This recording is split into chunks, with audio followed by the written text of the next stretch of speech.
Greetings everybody, welcome back to another episode of Serious Curious Adventures in Bevo Tech Pack. I feel like every time I start this episode I'm kinda in front of my AE system, but I guess that's where everything is happening. But I've been busy. I don't think I showed you that yet, but you can see it on the minimap. I've been working on the bee stuff. You saw it maybe in the last episode a little bit, but I didn't really talk much about it, I think. I always forget what I mentioned and what I haven't because I like stream in between. So there might be things that I forgot. But I had an issue with my power system. I was constantly running out of power now because the bee machines actually take up a lot of power. and I added a few machines here as well that do stuff. So I needed a better power situation. And I think I've got this figured out. We have a new room over here, and this, my friend, is awesome. Bum, bum, bum, bum. We have a big reactor. Oh, yes. I spent about 4 hours in a single player world trying to come up, or trying to figure out which design I want to use. I've looked up a few online, I've experimented with my own, etc. But this design is very cool. Those are 12 fuel rods, and this whole thing is 9 by 9 by 9. It produces a ton of power, more than I ever need. And I'm storing everything in here, which can hold 120 million IF per tick. Right now it's actually offline because I set up this storage, what's it called? Power monitor, which shows you how much power you have, and I've set it so that if we have less than 75% emit a redstone signal, if we have more than 99% stop emitting that signal. And that signal just goes into a redstone port from the reactor, which says if we receive a signal, insert the fuel rods, the control rod by 60%, if it's off by 100%. 100% means it doesn't do anything, 0% mean it would be running at full speed. Since we are full right now, we have enough energy, it shut it off. It's not doing anything. Offline. Not wasting fuel. We do have a bunch of fuel here. It does need yellow light to power this thing. But we have plenty. So yeah, and I'm just pumping out everything into a tesseract right now. Still named it solar energy, whatever. I still have my solar panels going and stuff. The thing about this is at max speed. Actually, maybe we can. Let's just, to demonstration sakes, power it on, so you can see what it produces. It's pretty good. It's about 22,000 RF per tick when it's at full speed. And it consumes 0.65 buckets per tick, which is quite a bit compared to what you normally can set up. As you can see, the heat is really high, which means it's going to consume more fuel. But I'm not too concerned. We do have a ton. I can set up the digital miner, add more, or get more yellow light, and should be good. But yeah, it's really awesome. And this guy is filling up like crazy. It's almost full again. So let's put this back though. The reason why I chose this design, well, there are two different reactors. There's the active cooled reactor and the passive cooled reactor. I believe this is a passively cooled reactor. I always mix those two up. And this one produces RF directly. The other one doesn't produce RF, but it produces steam. But you need to constantly pump in water to keep it cool, which I guess is why it's called actively cooled, probably. And then you use the steam to pump it into turbines. And those turbines, if powered with this guy, I tried it in creative, we can power 12 full-sized turbines with this guy, which would result in roughly 200,000 RF per tick, which is insane. So this might be a community project. Imp suggested to build a giant reactor on the moon one day, because we can actually go to the moon. We have different planets here too, that we could go to, which sounds pretty awesome. So we might do that in the end. Sorry, oh, what was he running? Bronze bee doesn't exist. Well, at least we got gold. Gold is so much more valuable in this. Everyone had problems with gold at the beginning. But yeah, this is our new power system. Really awesome.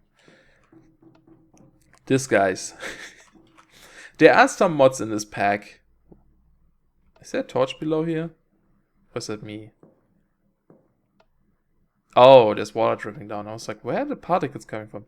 Anyway, there are mods in this pack. You know, like big reactors, Ender IO, applied energistics, that are necessary for everyone to have in any mod pack. One of those mods is Malixi Doors. Oh boy, is this mod amazing. You have no idea how excited I am about this mod. There must be a torch below. Anyway, I'll check that out later. Look at this, guys. Oh, I don't know if you can hear this because I have a sound muffler behind there. Isn't that awesome? Well, there's more to this. There is, and I figured this out by accident, actually, the door factory. The door factory lets you create insane doors, like all kinds of doors. I made some testing. Let's get a couple just to show you. You can choose what color they are, you can choose what the frame looks like, you can choose how they open. All kinds of cool stuff. You can choose the sound they make when they open, you can choose how fast they open. Here's a cobblestone one. Opens up and down. Pretty cool, like a sci-fi door. Except that it's cobblestone, I guess. What is this one? Slides to the side weirdly. This one goes up and down or to the side. So cool, man. This mod is amazing. All you have to do is go... Oh. Crash apparently. That happens a lot for this block, unfortunately. Like I said, all you do is right click on the block. You can specify the material for the frame, the top block and the bottom block. And you can choose the animation, quite a few. You can choose how fast it is. You can choose if it's redstone powered, redstone required, like an iron door. You can choose if it can work as a double door if you place the same one next to each other. And you can choose the sound it makes. Shoji door, we already have those. Vanilla, pneumatic is what I used here. Jail and glass. Pretty amazing. Let's just place this here. Why not? Looks like Monster Ink now. If we go over to my B stuff real quick, I can show you what I've done there. Whoop. So yeah, I don't know how much I've showed of this yet, but this is my B building. Obviously honeycombs, because you have to, at least once. If you start doing B stuff, at least do honeycomb shapes first. We have 3 rooms. This is the main room with a fancy ME controller. I overdid the ME controller thing here. I added way too many just because they look fancy. They are just for decoration, really. Terminal. Right now we only have beeswax and honey drop. We have the 4 main liquids I need. Protein, DNA, mutagen, and seed oil. Seed oil takes forever. That's what this farm is here for. Taking forever. I might need a better seed farm. I even added those flowers to make those seeds grow faster, but oh boy, does it take long. Yeah, but to be fair, those portable tanks can hold 512 buckets each, so quite a bit. And then over here we have the processing room. I have 2 deep storage units right now. One for beeswax, one for honey drop. We have an input chest. This is where the honeycombs come in. They get moved over to the centrifuges over here. I don't know which one is there. Someone is doing something. And it gets output into this chest. And then right now it can only import honeydew and not honeydew, honey drops and the beeswax over here. And it just stores them in there. Pretty cool. And we can access it from the AE system. So nothing super fancy. We do have our mutagen machines over here to get liquid DNA and to get protein. But we go into this a little bit more in detail once I start working more on this. And we have a fancy door here as well, with a player detector at the top. God, I love this mod. So funny. But yeah. But I actually... Oops. Can I go? I'm actually having problems with my AE system, my main one. And I need to restructure how things work here. Actually, let me check something. Okay. Just want to see how much room there is. Yeah, we have issues. So right now, those are 2 lines I'm using here. If we go down again, I have a dense cable here. So 8 channels on this line and 8 channels on this line. But we're actually out of space. So on this one, for example, we use 1, 2, 3, 4, 5, 6, 7, 8. So this is full. We can't expand this at all. And over here, I think we're getting close to full. Not quite yet. 1, 2, 3, 4, 5, 6. Yeah, 6 devices, I think. So that's kind of bad. So we need a better system here. The way I set up the cable and everything is way too chaotic. So I need to come up with something better than this. I've been playing around in creative mode a lot, and there is something called the SSD, which stands for the Super Soaryn Drive. Soaryn is a mod developer who made Thaumcraft. He's also playing on the Forgecraft server where all the mod people are testing stuff. And I think he came up with that design of a infinite storage system, sort of. It's a bunch of ME drives chained together, and it only takes up 1 drive, and you can add infinite amounts of it to it. Which sounds like witchcraft at first, if you think about it. Because, you know, the way channels work in AE2, you can only have 8 or 32 on one line. So, kind of weird. But yeah, it works. I tried it out in creative, and I tried it out with some other machines.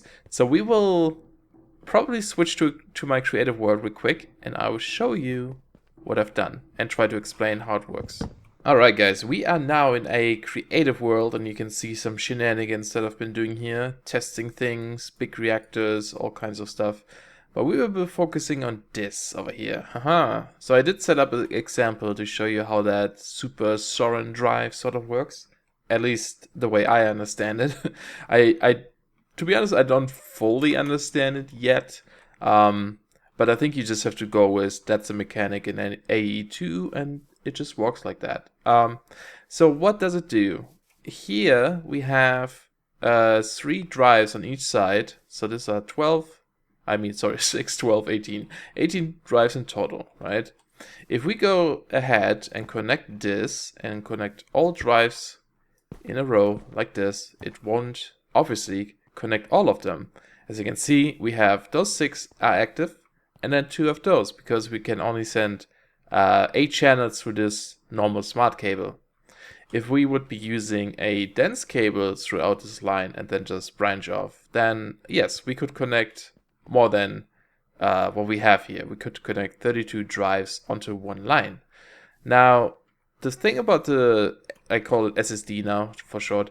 The thing about the SSD is you can connect way more than 32 drives in a row on one channel or on one line. That's the advantage over the SSD. I only set up 18 here just to demonstrate it, but yeah, if you want more, you can expand this infinitely. So how does it work? Well, let's disconnect this first of all so I can show this better. Same over here. In AE2 there is something called a subnetwork. This is our main network, and then you can create smaller subnetworks. Subnetworks are, you know, like for example, if I would have a ME chest over here, and I put in a, let's get a, 1K storage drive. Just put it in there. And I don't really want this to be part of the main network, but I still want this to be able to connect to read the content of the chest somehow.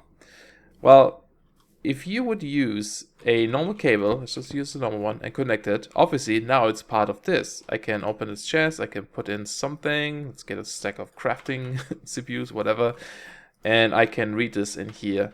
But now it's part of the main network, and it's using up a channel on our network. We might not want this because there might be multiple machines here, and they don't have to be part of the main network. What you can use instead is this quartz fiber. If you connect, I think I need a small cable though. If you connect a quartz fiber to a normal cable, smart cable, I don't think they connect to the Oh, they do. Okay, they do connect to the dense cable. And then hook it up. You can see it is actually powered now. We have our crafting CPUs in here, but if we go to our main channel, we don't see them because this network does not know about this network. This is a subnetwork because of this quartz cable. The quartz cable does not send information. All it does is send power. So we actually can use the power from this network to power this. So we don't need to set up like a second energy cell or an energy acceptor or whatever. We could just use a normal quartz cable in between and then use our normal cable to connect it. And you can see it uses up one channel, but over here it doesn't use up any because it's not part of it. So that's the basic of a subnetwork. It's pretty useful if you want to set up like smaller setups, networks somewhere, but you don't want them to clog up your system. For example, if you have like a mob farm or something, you just want to save the stuff, but you don't want it to show up in the main system, you can use that for that. Now we do the same here. There is a trick to this. If you use a storage bus pointing at the system you want to read from, in this case the drives, place it on this side. This is the front face, so it's pointing at the things we want to read, and you add an interface on the other side, like this, away from the system you want to read from, and you connect this up now.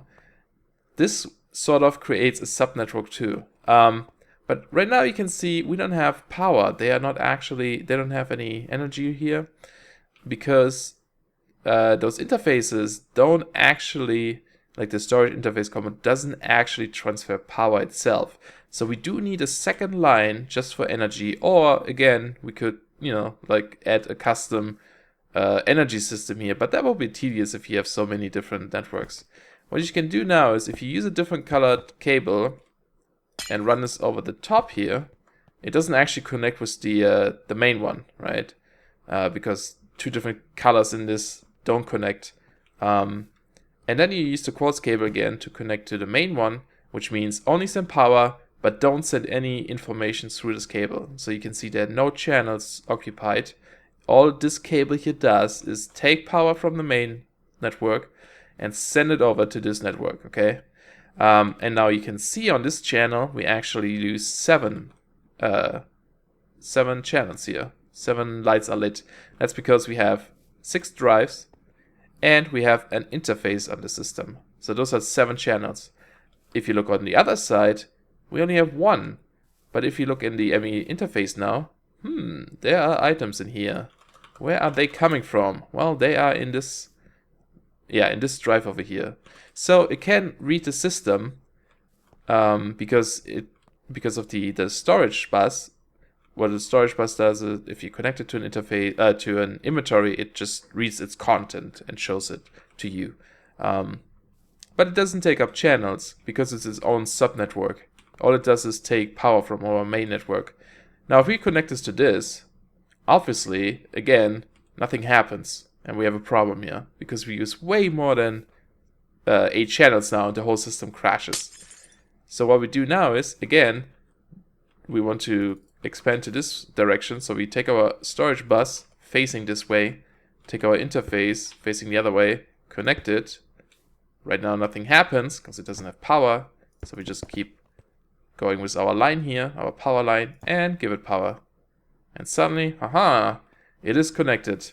Now you can see this guy uses up 8 channels because we added a storage bus on the network. So we have a storage bus, interface, 6 drives. So this subnet is completely full of channels. That's why we only have 6 drives on those sites. And the second subnetwork now, again, has 7 channels because we don't have connected to the other one yet. We can just repeat this. Again, storage bus, interface, connected, give it some power. And there we go. After a few seconds, connected. 18 drives on one single channel. That is awesome. So we can actually, to make sure this actually works, go over to one of those, put in our items. This is the drive with the items on. And let's see if we can still see them. Sure can take them out, everything. Awesome. So that's kind of how this whole system works. The only thing I don't understand is why exactly this combination works the way it does. Like I said, the storage bus, what it does, if you would like For example, if we get a normal chest here and we connect it to a storage bus like this, and then put items inside, the ME system can actually read this and take it out too and interact with it, right? Why the interface? I'm not 100% sure. That part I don't understand. But just keep in mind that this combination of storage bus and interface create this sort of sub-network that doesn't take up a channel. And obviously you can use it for other purposes. Over here I have set up 12 advanced or elite factories. Those are from Mechanism. What they do is they can smelt 7 things at once. So if we set this up here again, oops, sorry, not this one. Let's get our, might have to break this actually. Place this, storage bus, interface, cable, power line, and connect it. Now you will see it turns on. We have, I only have 6 here because we have 6 export buses. Each of them takes up a channel as well. And right now they're configured to take cobblestone. Now, in theory, you would think that should work, right? We connected our system, it seems to be online, it seems to have enough channels. Let's just put in some cobblestone and it should start exporting it. But it doesn't. Why is that? Well, again, like I said, if you do this connection, the storage bus always points as the system you want to read from. This means our main network right now reads our export buses. That doesn't work though. We can't input stuff into an export bus by reading from it. So we actually have to reverse it. The export bus has to read from the main system. Well, easy fix. Just swap them out. So instead of going with the storage bus first, go with the interface and the storage bus pointing at the system we want to read from, because we want to read from the storage. We want to get the cobblestone from there, right? Connect it, and suddenly, ooh, we can hear stuff happening. Perfect. If you only have setups like this, where you just export items, like you can put in your ore, your iron, whatever, and you want to import it back into the system, because right now it's just stuck here, right? You could use an import bus, obviously, to just pull it back out, but that always takes up another channel, which is kind of a waste. We don't want to do that. So what you can do instead is don't go with AE2 stuff to import items. All we want to do is just pull out the items from here. We don't need an import bus. We don't need anything fancy. We just need normal pipes.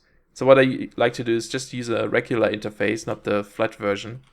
Put your storage bus back, connect it again, and then just use, for example, NIO cable in this case to just extract from your machines and insert into the interface. And now you should see all the items disappearing because it just imports it into the interface, and obviously that will land in our ME system. I think it was already done. Let's get some more cobble going. And we should see, there we go, tons of stone. Awesome. And again, you can repeat the pattern as well.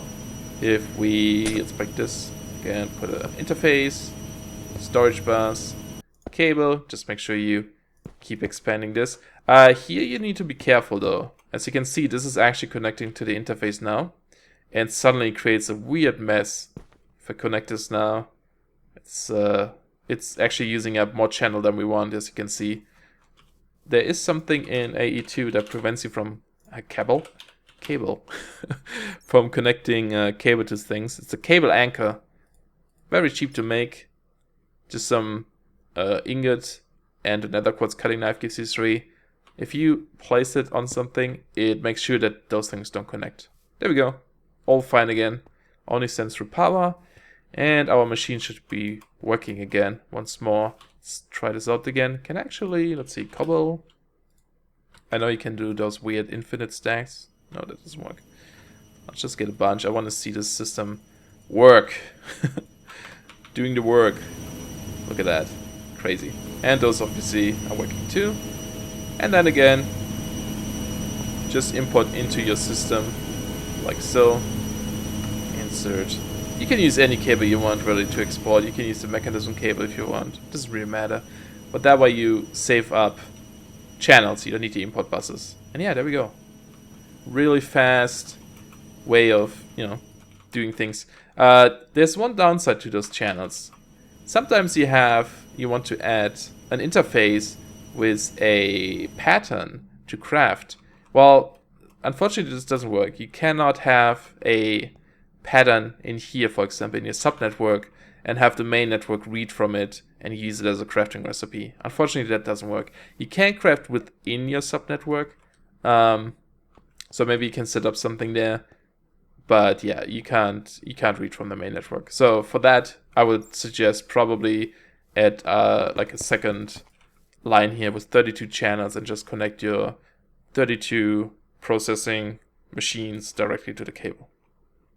Rather than using the subnetwork. But yeah, that's kind of how the subnetworks work. So I'll be using that in my world, setting up more storage, setting up the machines a little bit better, splitting up the ones that just need like exporting items and ones that need to like crafting patterns and stuff like that. And it should be good. Hope it wasn't too complicated. Hope you could learn something from this. I know it's a very strange system to wrap your head around at first. But I would suggest just, you know, go into creative, play around with AE2 a little bit, and see what you can find out. So yeah, guys, hopefully that wasn't too complicated. I know AE2 can be a little bit complicated to, you know, wrap your head around at first, but I think once you get into it, you start to understand how things work, especially since everything is visualized really well. Like you can see how many channels you use and everything. I like it. But yeah, as you can see at here, for example, this is our last interface for auto crafting. We can only add 6 more recipes and then we're done, because that's 8 channels. That means I need to set up another crafting rows or whatever you want to call them somewhere. And again, we only have 1 crafting CPU here, which is really slow. Every time I craft something, I can't auto-craft something else. Not a good setup. Very temporarily placed in this corner. I didn't expect AE2 to take up that much space. I was still thinking about AE1, kinda. I thought we have like a cube here, crafting CPU, and that's it. But no, we need more room. So, oh, I got deadly gaze. Don't look at people or they get wizard. So I'll have to rearrange some of those things and figure out what I want to do. My plan is to move the ME controller down here and probably have, like down here maybe, like a circle or something, and probably have glass at the top so we can actually see it from here. Or maybe even have it in the floor directly, I don't know yet. Just because the block looks so fancy, I love it. And then I also I should actually get rid of some of those things. Finally, I want to have, for example, in the corner here, right now the guys are standing there. Maybe I actually place it on here. Like have ME controllers, ME terminals. So I can actually access my items from here. Right now I always have to run into, into my machine's room if I want to access it. Not the best solution. It would be nice to just be able to come down here and then have like a terminal. Maybe on the floor too, who knows. Floor might be actually good. That way it's not in the way of anything. And yeah, then, you know, get rid of some things here and make room for more interfaces to autocraft, make more CPUs, and then rearrange this room, split up the machines that only need to like smelt items like ore and cobblestone and stuff, and then the ones that need recipes like those. Like I mentioned in the creative world, I kind of have to split those up. So I need to expand this quite a bit. I actually left this side alone. You might have noticed I put most things on the left side because I wasn't sure how big this ore processing room is going to be, but I think I'm going to make it big. I'm going to expand it to all the way over here, or even further, I don't know. Just so we have the room if we need to expand. But yeah, that should be good. So, not a lot happened in this episode maybe, but I think it was important to explain how the AE system kind of works. Hopefully it wasn't too complicated. What's that red line? Oh, that's my waypoint. So yeah, hopefully you guys learned a little bit from that. And next time I will probably have a lot of progress done here with the AE system, hopefully. I just didn't get too much done because of the big reactor and things like that. But yeah, now we have the power. Anyway, hope you guys enjoyed. Thanks for watching. And I'll see you soon. Bye-bye.